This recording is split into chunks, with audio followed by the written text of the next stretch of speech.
हर दुख में माँ की याद आती है और सास तो जैसे दुश्मन है। ललिता जी गर्म पानी में सौंठ मिलाकर ग्लास में डालते हुए बड़बड़ा रही थी। जब वो पानी लेकर आई तो देखा पूर्वी अभी तक अपनी माँ से फोन पर ही बात किए जा रही थी। ललिता जी से पानी हाथ में लेते हुए बोली, मम्मी जी, मेरी मम्मी कह रही है कि सौंठ की तासीर गर्म होती है, इसलिए इसमें थोड़ा सा हनी मिला दीजिए। पूर्वी ने कहा तो ललिता जी को एक बार फिर गुस्सा आ गया। अगर पूर्वी अभी गर्भवती ना होती तो वो उसे समझाने की कोशिश करती कि यूं ही हर बात में माँ को अपना छोटा छोटा दुख बताना ठीक नहीं। अभी पूर्वी के गर्भ का 7वां महीना चल रहा था। सब कुछ सामान्य था, बस पिछले 2 दिनों से पूर्वी को थोड़ी सर्दी खांसी हो गई थी। उसे अभी दवाई देना ठीक नहीं था, इसलिए ललिता जी घरेलू कामगार नुस्खे से ही उसकी सर्दी खांसी ठीक करने का उपाय कर रही थी। अभी पूर्वी की बात को सुनकर वो बिल्कुल उदास हो गई कि मैं इतना ध्यान रख रही हूँ, फिर भी पूर्वी हर बात पर अपनी मम्मी को ही क्यों पूछती रहती है। उन्होंने सोचा इस बारे में वह एक बार पूर्वी की मम्मी से जरूर बात करेंगी कि उनका यूं बार बार पूर्वी को फोन करना, नसीहत देना और पूर्वी का सिर्फ अपनी मम्मी की बात मानना, ऐसी बातों से उन्हें अपना अस्तित्व बड़ा अजीब सा प्रतीत होता है, जबकि वह अपनी तरफ से पूर्वी की देखभाल में कोई कमी नहीं रख रही हैं। पर उन्होंने सामने से पूर्वी को कुछ नहीं कहा। वो गर्भावस्था में उसे कुछ भी ऐसा नहीं बोलना चाहती थी जो उसे अच्छा ना लगे। वैसे भी ललिता जी बहुत ही मृदुभाषी और सौम्य व्यक्तित्व वाली महिला थी। सोचा सही समय आने पर इस बारे में पूर्वी से बात करेंगी। ये सोचकर वह शाम की चाय बनाने चल दी। थोड़ी ही देर में शशांक और उसके पापा आने वाले थे। अभी शाम की चाय से फुर्सत मिली ही थी कि पूर्वी की मम्मी कृष्णा जी आ गई। वह अपनी बेटी के लिए बहुत सारा खाने पीने का सामान लेकर आई थी। ये देखकर ललिता जी को और भी अजीब महसूस हुआ और वो सोचने लगी कि पूर्वी अभी थोड़ी देर पहले ही तो अपनी माँ से इतनी देर तक बातें की और थोड़ी देर बाद ही उसकी माँ यहाँ आ टपकी। मैं अपनी तरफ से पूर्वी का इतना ख्याल रखती तो हूँ, फिर भी पूर्वी अपनी माँ को ही सारी बातें बताती है और अपनी माँ से ही पूछ के सारी चीजें करती है। ये सब बातें ललिता जी के मन ही मन में चल रही थी कि कृष्णा जी आते ही पूर्वी से भी पहले ललिता जी को गले लगाकर धन्यवाद दिया कि वह पूर्वी का ख्याल इतने अच्छे से रख रही हैं जितना वो खुद भी नहीं रख पाती। इससे ललिता जी के मन की मलिनता कुछ कम तो हुई, पर साथ ही मन में एक सोच भी उभरी कि अगर ऐसा है तो ये खुद क्यों अपनी बेटी पूर्वी के साथ जब तब फोन पर लगी रहती हैं। ललिता जी आज भी चाहकर नहीं कह पाई कि अगर पूर्वी का ध्यान वो बहुत अच्छे से रख रही हैं तो उनका बार बार पूर्वी की जिंदगी में दखल अंदाजी क्यों है, ये उनको पसंद नहीं है। ऐसे में तो पूर्वी कभी भी इस घर को पूरी तरह अपना नहीं पाएंगी और अगर उनको पूर्वी के ससुराल वालों पर भरोसा नहीं तो क्यों नहीं उसे डिलीवरी तक अपने पास ही रख लेती। पर ललिता जी सोच में सिर्फ मुस्कुराकर चुप रह गई। ललिता जी की एक आदत थी, जब उनको कोई तकलीफ होती और वो किसी को बता नहीं पाती तो उनका अनकहा उनकी आंखों से आंसू के रूप में निकल जाता था।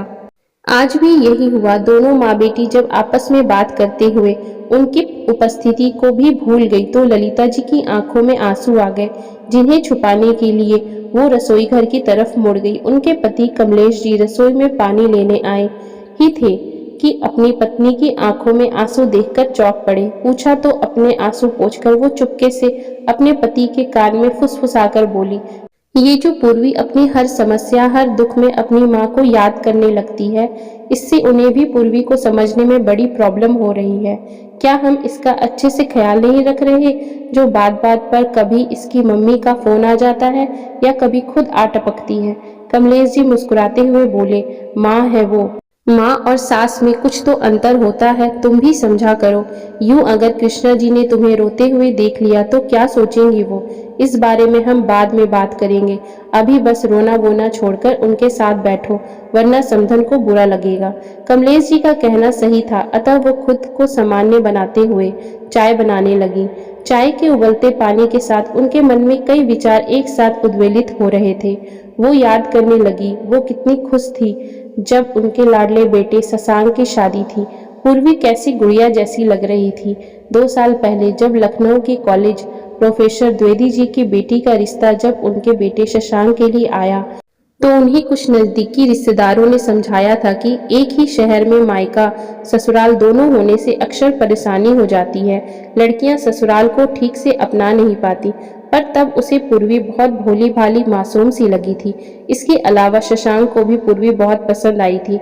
उसका परिवार एक प्रतिष्ठित परिवार था, इसलिए बाकी सब चीजें ठीक ठाक लगी। पूर्वी की माँ कृष्णा जी समझदार थी और पहले ही उनके घर में एक बहू थी जिसके साथ कृष्णा जी बहुत अच्छे से सामंजस्य बैठाकर चल रही थी। उन्हें पता था चाहे सास कितना भी प्यार करे, दुख और परेशानी में एक बेटी यह जरूर चाहती है कि माँ का हाथ उसके सर पर रहे।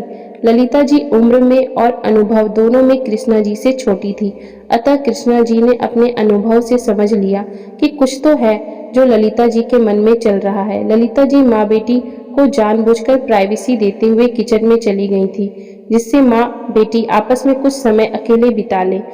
कृष्णा जी ने पूर्वी से बात करते हुए यह बात नोटिस किया, पर कृष्णा जी पूर्वी को आंखों से इशारा करते हुए खुद भी रसोई घर में गई और वहां ललिता जी रो रही थी। कृष्णा जी भी एक बेटी की शादी कर चुकी थी। उन्होंने समझाया कि एक माँ को बेटी की चिंता सबसे ज्यादा होती है, इसलिए हम माँ और सास दोनों ही को समझना पड़ता है। आपने देखा नहीं, मैंने जानबूझकर अपनी बेटी को डिलीवरी के लिए यहाँ आपके पास छोड़ रखा है ताकि आप सबसे उसका रिश्ता और भी मजबूत हो सके। अब ललिता जी की समझ में कुछ कुछ आने लगा था कि पूर्वी धीरे धीरे उन्हें और इस घर को अपना समझने लगेगी। फिर कृष्णा जी जब वापस जाने लगी तो पूर्वी ने एक बार और कहा, माँ मुझे अपने साथ ले चलो, सारी लड़कियां डिलीवरी के समय मायका जाती हैं, मुझे भी जाने का मन कर रहा है। माँ और मेरी सारी सहेलियां भी तो डिलीवरी के समय अपने मायके गई थी। लेकिन पूर्वी की माँ कृष्णा जी ने पूर्वी से साफ साफ इनकार कर दिया और कहा, नहीं बेटा, तुम्हें यहीं रहना है और मैं देख रही हूँ कि तुम्हारी सासू माँ तुम्हारा कितना ज्यादा ख्याल रखती हैं। वो तुम्हें बहुत प्यार करती हैं और अगर तुम्हें यहाँ कोई तकलीफ होती तो मैं जरूर तुम्हें अपने साथ घर लेकर जाती, मगर तुम्हारे ससुराल वाले बहुत ही अच्छे और सुलझे हुए हैं। जैसे वो तुम्हारा इतना ख्याल रखते हैं, वैसे ही तुम उनके भावनाओं का ख्याल रखा करो और हर बात पर मुझे फोन करने की बजाय अपनी सासू माँ से पूछ लिया करो।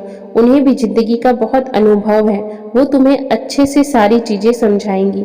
ये सब बातें करते ललिता जी ने कमरे में जाते वक्त सुन लिया और उन्हें अपनी समधन की समझदारी पर बहुत गर्व हुआ। अब उनका मन प्रफुल्लित था। वो समझ चुकी थी कि दुख में हरदम माँ की याद आती है और पूर्वी तो अभी गर्भावस्था के नाजुक दौर से गुजर रही है।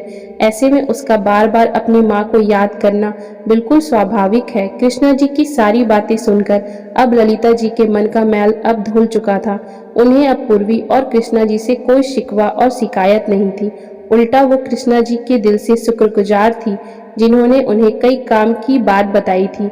और कहाँ ललिता जी यह सोच रही थी कि कृष्णा जी जरूर अपनी बेटी को मेरे खिलाफ भड़का रही होंगी, और कहाँ वो पूर्वी और उनके बीच भावनाओं का मजबूत पुल बनाने की कोशिश कर रही थी, जिससे उन दोनों सास बहू में भी माँ बेटी की तरह एक अच्छा रिश्ता पनप सके। दोस्तों, अक्सर हम अपने मन में ये धारणा बना लेते हैं कि सास गलत ही होती है, लेकिन हर सास गलत नहीं होती, बस उन्हें समझने की जरूरत होती है। अगर आप उन्हें थोड़ा वक्त दें और समझने की कोशिश करें तो सास और बहू के बीच में भी माँ और बेटी वाला प्यार हो सकता है। आखिर सास भी तो माँ ही होती है और ये कहानी इस बात का अच्छा उदाहरण है। हर सास को अपनी बहू को बेटी और हर बहू को अपनी सास को माँ समझने की कोशिश करनी चाहिए। तो दोस्तों, अगर आपको आज की ये कहानी अच्छी लगी हो तो कृपया आप हमारे चैनल को लाइक, शेयर एंड सब्सक्राइब जरूर करें, जिससे हम आपके लिए और भी अच्छी अच्छी कहानियाँ लाते रहें। Thank you for watching.